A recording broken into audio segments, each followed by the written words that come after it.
In 1971, Richard Nixon made a decision that quietly reshaped the financial world. He severed the U.S. dollar from gold. This single move untethered money from any physical asset, opening the floodgates to an era of limitless borrowing. What followed wasn't just more debt.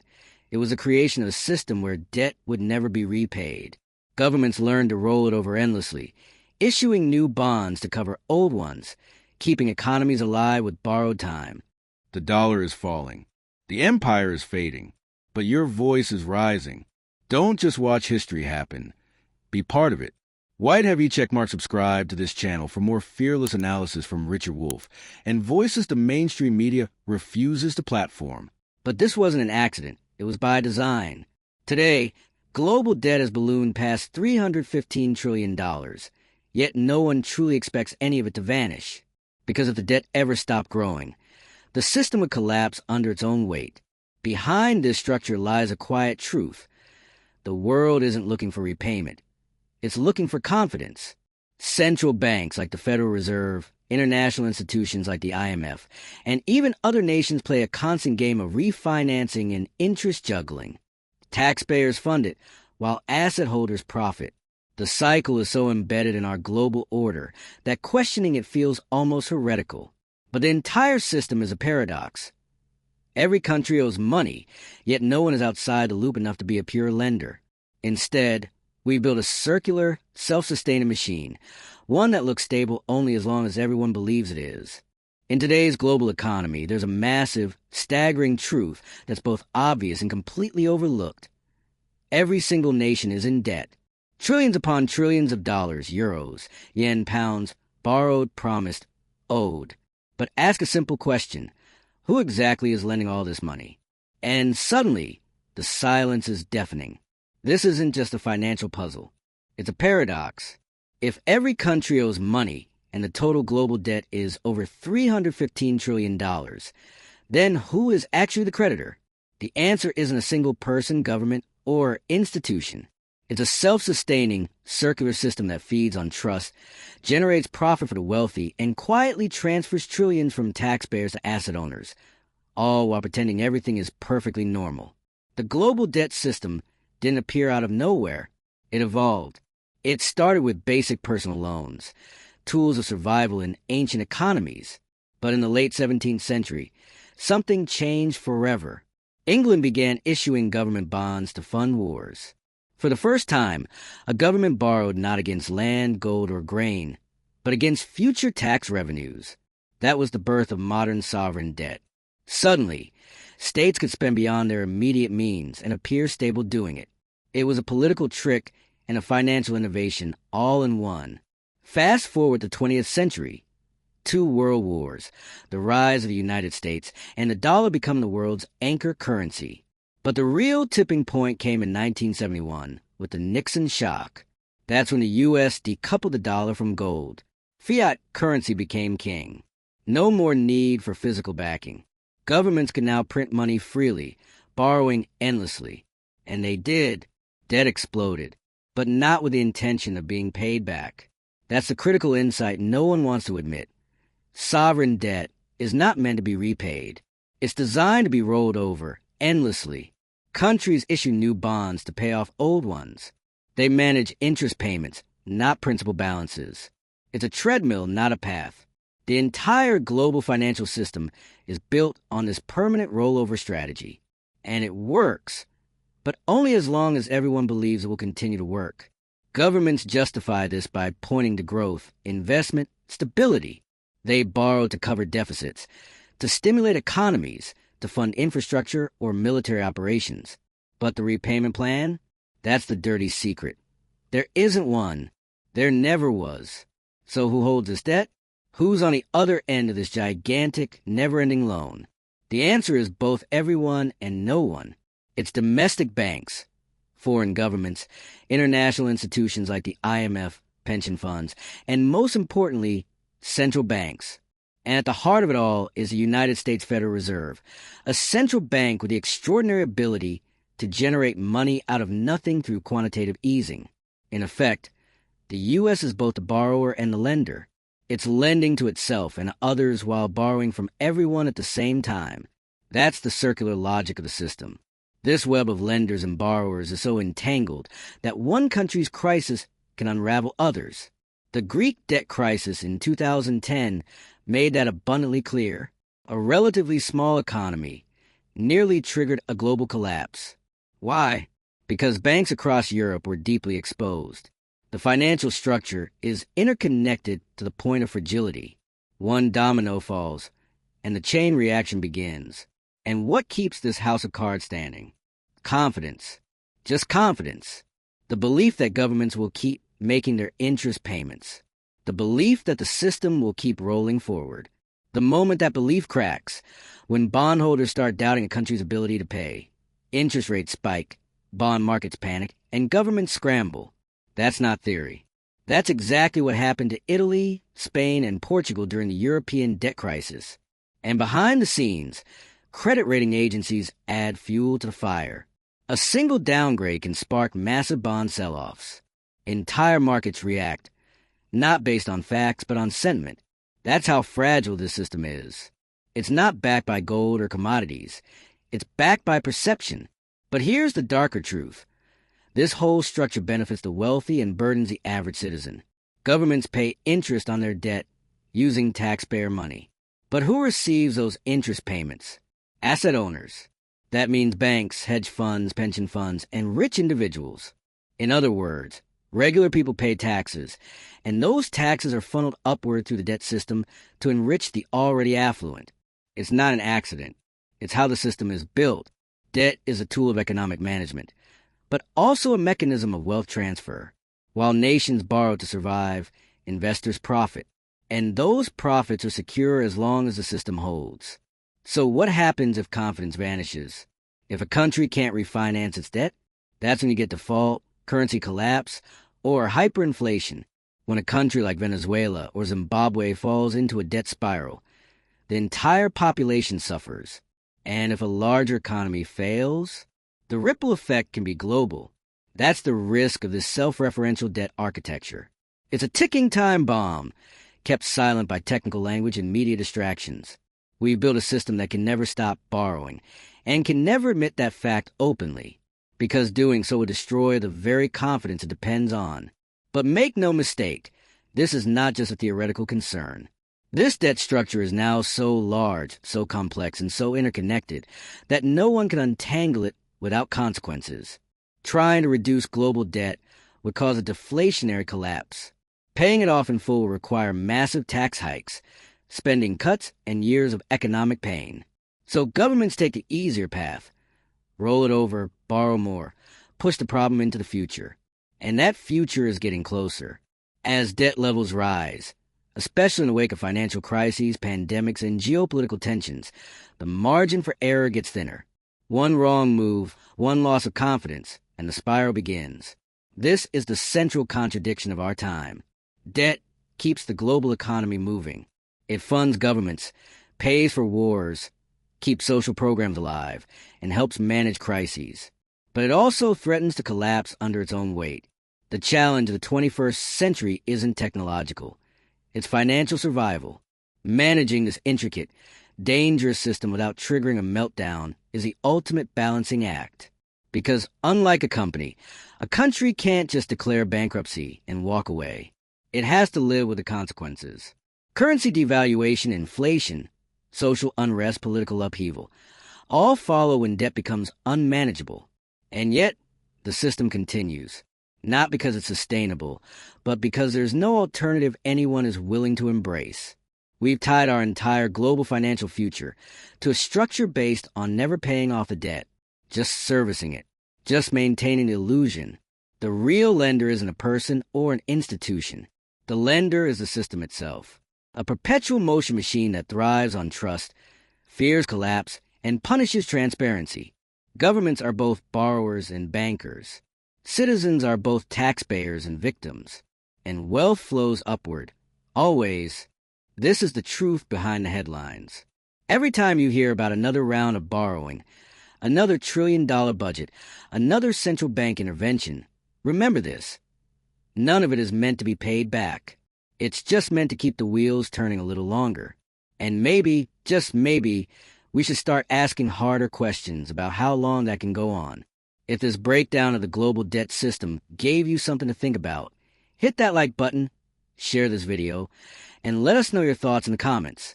Don't forget to subscribe for more deep dives into the forces shaping our financial and political future. When people hear that the world's total debt is over $315 trillion, it doesn't register. It's just a number too big to grasp. But the real shock isn't the size.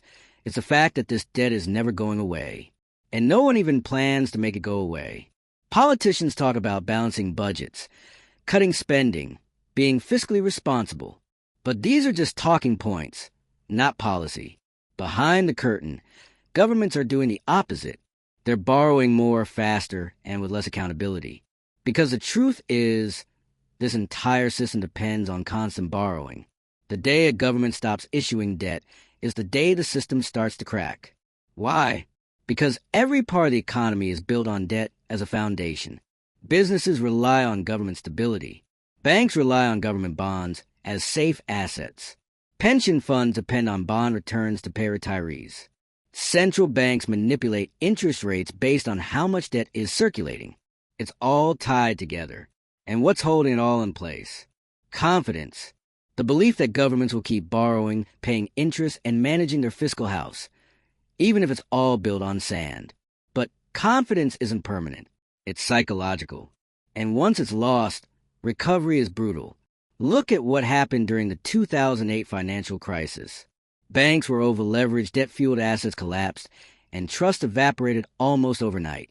The U.S. government had to step in and bail out the system with trillions of dollars. That's when the Federal Reserve introduced quantitative easing, the polite way of saying we're creating new money to buy debt. And that's become the go-to solution. Crisis hits, create money, buy more debt, push interest rates down, keep the illusion alive. But what happens when you do this for years, even decades? You get a market addicted to easy money, governments that can't stop spending, central banks that can't raise rates without crashing the system, and the debt keeps growing. This is a cycle we're locked into. And the scariest part? It's not designed to end. The structure rewards more debt. It punishes discipline. It incentivizes short-term gains and long-term risk. Meanwhile, the winners are clear. Those who own debt, bondholders, banks, investment firms, hedge funds. They collect interest. They trade debt. They profit from volatility. They don't care if governments are solvent, as long as they get paid. And who's footing the bill? You are, through taxes, inflation, and austerity measures. Governments don't earn money. They take it. And when debt grows, so does the burden on taxpayers. That's how the system transfers wealth from the public to the elite. Quietly, efficiently, perpetually. This isn't a conspiracy theory. It's a mechanical function of the modern debt economy. If you own the assets, you win. If you don't, you pay. And here's the twist. The biggest players aren't even outside governments. They are governments. Take the United States. The Federal Reserve can create money. It can buy U.S. Treasury bonds directly. That means the U.S. can borrow from itself, issue debt, buy it, and pay interest to its own central bank. It's a closed loop, and it works because people believe in the dollar. But what happens when belief fades? When investors lose faith in a government's ability or willingness to manage its finances, interest rates jump, borrowing costs rise, investors pull back. Suddenly, a government that was rolling over debt easily now faces a crisis. It can't refinance without paying more. That means more taxes, more cuts, more pain. The spiral begins. And here's the kicker. This has already happened many times. Argentina defaulted again and again. Greece nearly pulled the Eurozone apart. Italy has carried debt well over 100% of its GDP for decades. And every time, the global system trembles. Because it's not just about one country. It's about the interconnection. If a country defaults, the banks that hold that debt take losses. If those banks are linked to others, the contagion spreads. If investors panic, they start dumping other assets. That's how a local crisis becomes a global one. And central banks? They're supposed to be the backstops. but their power depends on credibility. If a central bank creates too much money, people stop trusting the currency. If it tightens policy too fast, markets crash. It's a no-win position, balancing on a knife's edge. All of this leads to the heart of the matter. The global financial system is not built on repayment. It's built on motion. Constant, unending motion. Debt rolls over. Interest gets paid. New bonds are issued. The illusion continues. But that motion isn't free. It comes at a cost. The longer this continues, the more fragile the system becomes. The bigger the numbers get, the more vulnerable everything is to a shock. And let's be clear, that shock is coming. Whether it's geopolitical tension, a banking crisis, political instability, or a loss of faith in a currency, any one of these can trigger a crisis. And when that happens, governments won't be able to pay. Investors will flee. And taxpayers will, once again, be left holding the bag. What's the alternative? That's the problem. No one has won. There's no reset button. No painless fix. The debt system is so large, so entrenched, and so essential to every institution on earth that unwinding it would cause chaos. And so we keep going, borrowing, rolling over, pretending the debt will never come due. But that pretense has consequences, real consequences. Inequality rises. Public services shrink. Inflation eats away at savings. Social unrest grows. And every election becomes a referendum on pain. Meanwhile, the asset class that keeps winning is the one backed by debt. Bonds. The very instruments that create this burden are also the ones enriching the elites. And so we return to the original question. If every country is in debt, who's the lender? The answer is chilling. The system itself is the lender, and it's fueled by trust, structured to never stop, and profitable only for those at the top. It doesn't have to be this way, but fixing it would require rebuilding global finance from the ground up, and that's something no one is prepared to do. So the cycle continues, until it doesn't. Here's the truth no one on television is saying.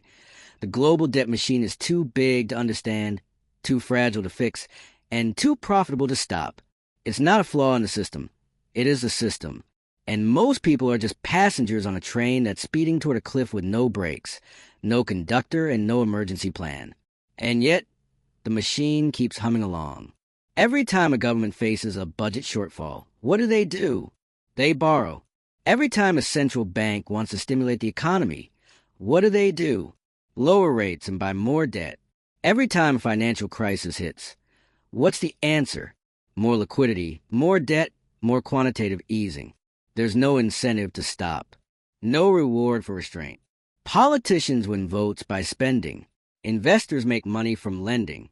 Central banks play God with the money supply, pretending they're in control, when in reality, they're improvising, reacting, hoping the illusion holds. The danger is not just the size of the debt, it's the dependence on it. Entire economies now rely on debt just to function. Think about that. We don't borrow to build anymore.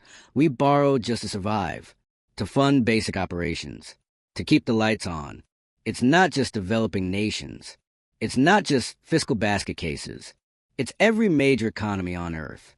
And the deeper we go, the more dangerous it gets, because the system rewards debt expansion. If you stop borrowing, your economy slows down. If you slow down, your credit rating drops. If your rating drops, your borrowing costs rise. And then the trap closes.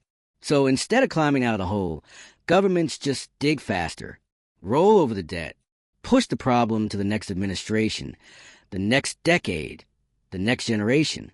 And the public? They're told nothing. They're told everything is under control. Trust the process. These are just accounting issues. We've seen worse. But the numbers don't lie. The global debt-to-GDP ratio has exploded.